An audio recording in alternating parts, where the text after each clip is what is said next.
What's good, y'all? Welcome to another episode, and we got a lot to talk about, man. So let's just get right into it. Come on. Come in.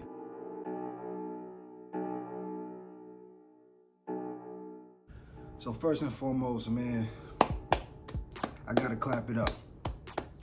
I gotta clap it up for Drake dropping his project, Scary Hours, which was technically a deluxe on the original project For All the Dogs. He went in. He went crazy. He did exactly what we expected him to do the first time For All the Dogs. When you say For All the Dogs, you get the guys riled up. Pause. You get the people who like bars. Focus. You get us in tune. Like, oh, okay, what's he gonna talk about? He gonna talk about this. He gonna cover that. You get those people ready to anticipate what is going down. It's not for the girls. It's for the dogs. You see what I'm saying? So when you say For the Dogs, we coming out to hear bars. You feel me? Super bars. And I must say, every single track, he dropped the 6-track list project to add on to For All the Dogs, which was the Scary Hours. 100%, there's really no skip out of those 6 tracks. Killed it. Did everything that I wanted him to do, pause, and I'm sure what other people wanted him as well. Just really great work. He said that he wrote it in a few days. Well, wherever he was at when he wrote that in a few days, make sure you keep him there.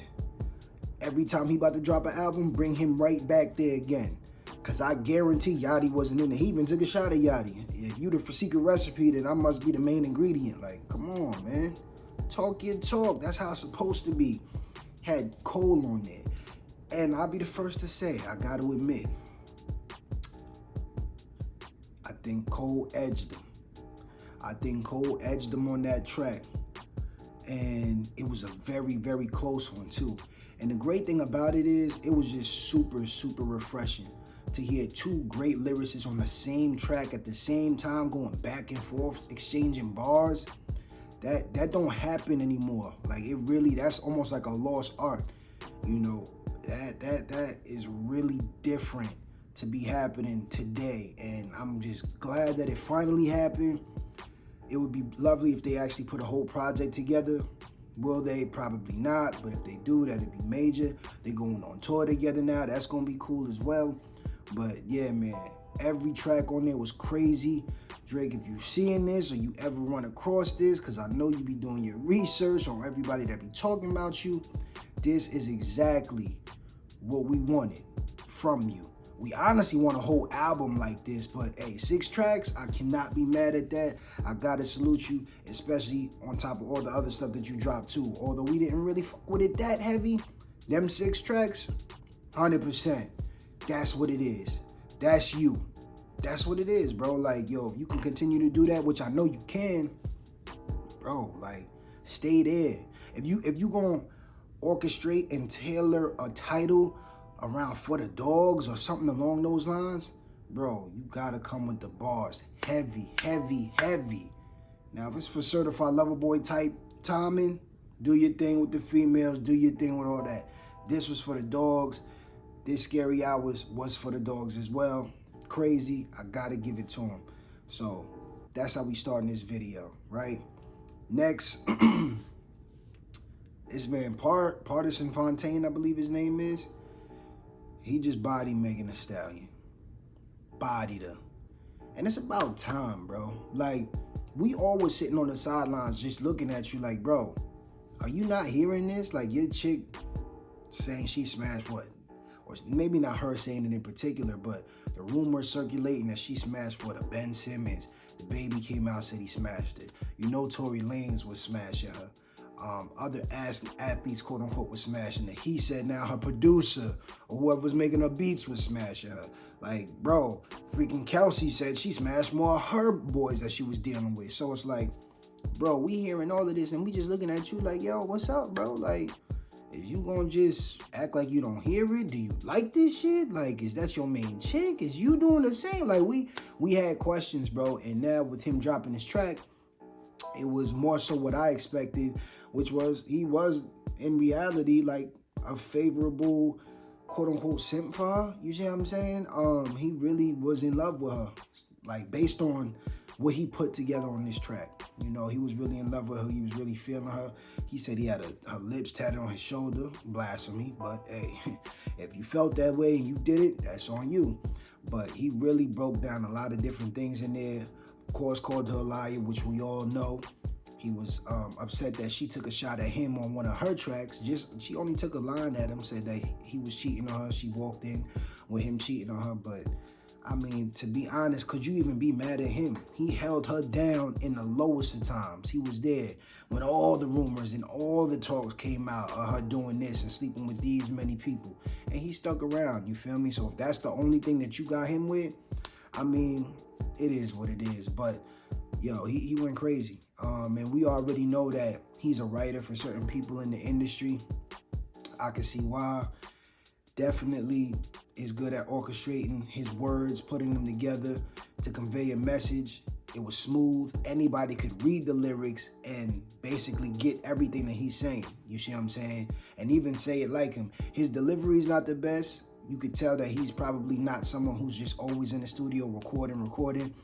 But you could definitely tell he's somebody that's always writing. You see what I'm saying? And I think even him, he could probably just take that and run with that wave. I mean, I would if I was him. You see what I'm saying? But yeah, shout out to him for finally waking up, seeing what it is, and picking up a stick, you feel me? And dropping some bars on the whole topic that we kind of was curious about. You see what I'm saying? I think that was good. Another topic, we kind of gonna just switch off the music for a little bit, and that's Shakur Stevenson. Shakur, you're not as good as you say you are, bro. Okay? You're really good, but you're not as good as you say you are, bro. And that goes for anybody defending you as well. Everybody, all I've been hearing, yo, he the best in his division. He'll beat Tank Davis. He'll beat Devin Haney, you know, he'll beat Lomachenko, he'll beat everybody he'll beat everybody. Watch him, he gonna embarrass him. Nobody wants to fight him. Nobody wants to spar with him.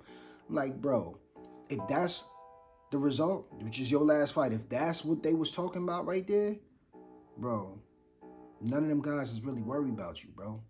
None of them is really worried about you. Now, yeah, you came out and said you had a bad performance, but we just got to look at the schematics of this whole situation. If you knew this was your opportunity to become a champion, why would you address this fight? Even if you thought this person was a bum or whatever, why would you take this fight to then have that type of performance when you knew what was on the line? You see what I'm saying? This is your shot, and you haven't fought in a minute. This was your shot to prove everything that you've been talking for months, probably years, honestly. For you to back up everything that you was talking, well, we could just look back like, damn, that was a flawless performance. But we couldn't say that at all, not even close. We just had to look at that like, damn, bro, like, what? You got people in the crowd booing. Like, people was upset that they spent their money on that. And you supposed to be one of the top fighters in the division? You feel me? Like, you supposed to be the top guy to take all these other top guys in their division out? Like, it just don't look, it didn't look like that, bro. It didn't look like that. And I think he kind of ruined his opportunity to now have these super big fights, because they looking at that like, bro, you're not a threat. I don't even need to waste my breath with you, because now we all see at the end of the day, bro, you just want the check, man. Yeah, you were still a good fighter. Definitely a very good fighter, but you're not as great as you say you are. You're not as good as a lot of people say you are. And we could also see that, bro, you value the bag more than anything, which ain't really nothing too wrong with that, but it is something wrong with that when you try to mix that with the love of the sport. There's people that love watching this sport. There's people that love being in this sport, like a Manny Pacquiao, like people who just gonna fight forever as long as they can. You see what I'm saying? Just because they love preparing for fights, getting into fights. You know, they love the ring. They love everything about it. But for you to call out these people, I see it's not from a standpoint of you really truly think that you better than these people, but it's something like, yo, I want a bag. Like, because that's what it looked like, bro. You can't just have a performance like that and tell me, nah, bro, it's all about this talent, this sport, and my skills. Like, nah, bro. It's for the bag. You want the bag, and it is what it is. That's fine, but don't play in this realm of the love and the passion. Like, yo, man, nobody love us more. Like, don't get around there in that area when you got other people who are really taking those chances and taking those risks and really love this shit and give it their all every fight. You see what I'm saying? That shit was piss poor, bro. I can't even cap. I can't even lie to you. So that's for Stevenson, man. Going forward, we could talk a little bit of sports. Warriors is on the decline. Lakers is in the middle. The Bucks are going up. The Mavericks is kind of going up still. And the Nuggets is slightly coming down. Things are changing in the NBA a little bit, but it's still pretty early. Bron is still doing extraordinary, crazy things. Anthony Davis is still letting us down as far as his offensive impact on the game. Yes, he is a great defender. We know that, but we expect at least more than 20 points, which we haven't been able to get that consistently, but it is what it is. We know that going forward, the Lakers going to have to pick somebody else up to assist Bron. Will they? I don't know. Because even if you traded AD, what you really going to get for the value that he brings, especially on defense? It's tough. I would not trade away the whole team to get a DeMar DeRozan and Zach LaVine. I'm not going to do that. I wouldn't do that. I seen some trade packages that they had go for them, and it's like you're going to give away all your depth, your whole bench, like your whole potential, going forward.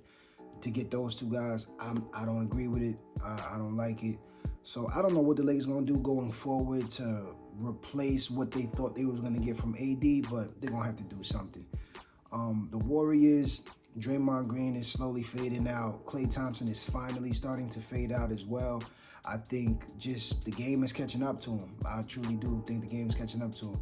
Still a great shooter, but it's just like before it was like he would have great games and he have some bad games. Then it turned into he got a decent amount of bad games and some good games. Now it's like he's having way more bad games than good games. And it sucks because Steph Curry is still balling. You feel me? But Draymond Green is being Draymond Green, getting kicked out, getting texts, getting flagrants. You already know how that go. And Klay Thompson is just, slowly declining. Not even slowly. Like now it's actually gradually declining. So I don't know what they're going to do going forward. They already gave him the bag. They already got rid of Jordan Poole to keep them together. So this might be the beginning of the end of the Warriors. I kind of believe that after last year in the playoffs. But, hey, it do definitely look like the beginning of the end, at least for them. But Curry's still balling, so shout out to him. The Suns is on the rise, too. Shout out to them. Bradley Beal's still hurt. What did I tell y'all? I told y'all his injury was more serious than what it appeared to be. Why? Because it's a back injury. You do not play with back injuries. I'm telling y'all. You could think that you good for a quick second. Oh, I feel good today. You might jump out the bed and move around and run around. And then after a while, that shit start to hit you. Boom, you're done. It's over. You can't do nothing with it because it screws everything up. So, yeah, I don't have no trust in Bradley Beal making a huge difference on that team. Devin Booker, he's still in and out, here and there. Kevin Durant has still been the most consistent player on that team, which is crazy because he's older than all of them. But who knows where the Suns is going to go. But I don't see them getting a ring together.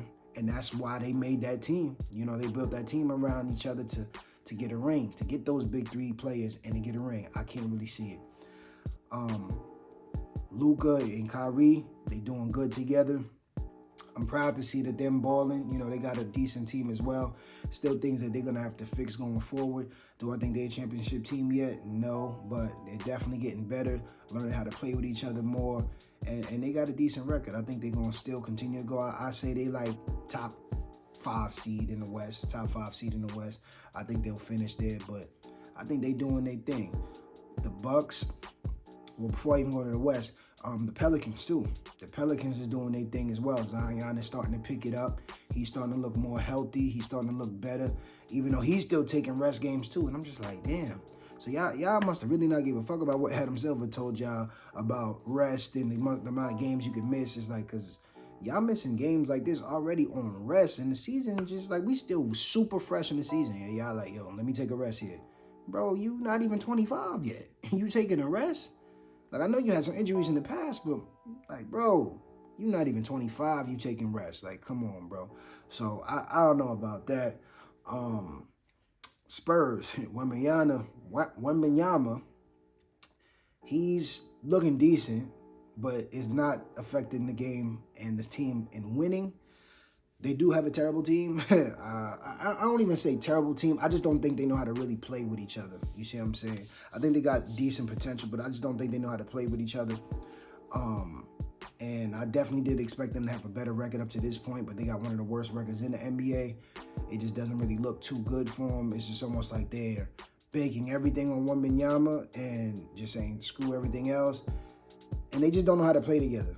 And I expect Greg Popovich to get them more together, but I don't know if the team that he has now is solely based on the system.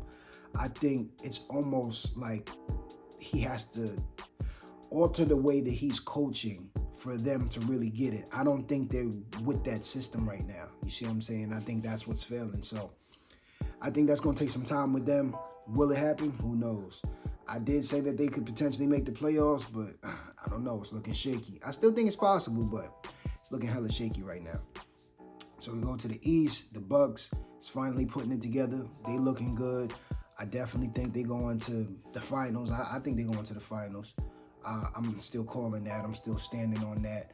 Will they win? I don't know, but I think they'll at least make it there this first year. They're getting better.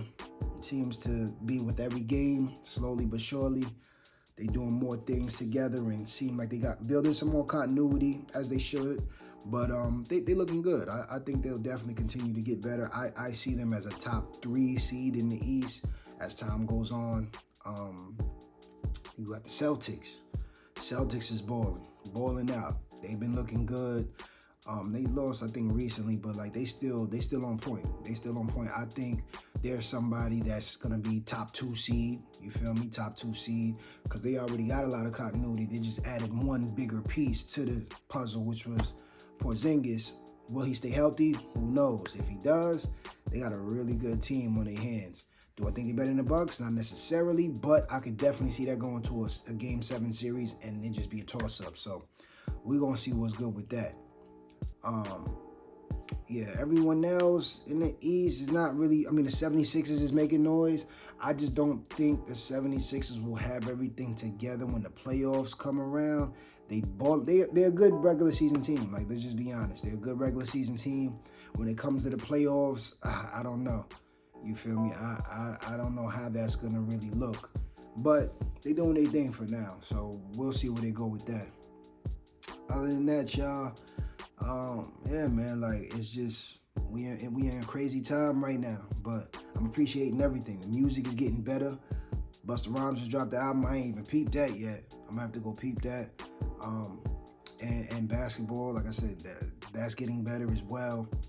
And boxing, I wouldn't say boxing is getting better, but, you know, Tyson Fury gonna fight. Like, I wouldn't say boxing is getting better, but we could be hopeful, right? We could be hopeful. But, yo, I'm all ears. I'm all in tune. I got my ears to the streets. I got my ears to all these topics that's going on that we value so much. So make sure you stay tuned for the next episode when I drop it, the next video when I drop it. If y'all like this video, make sure you share, make sure you comment, make sure you subscribe.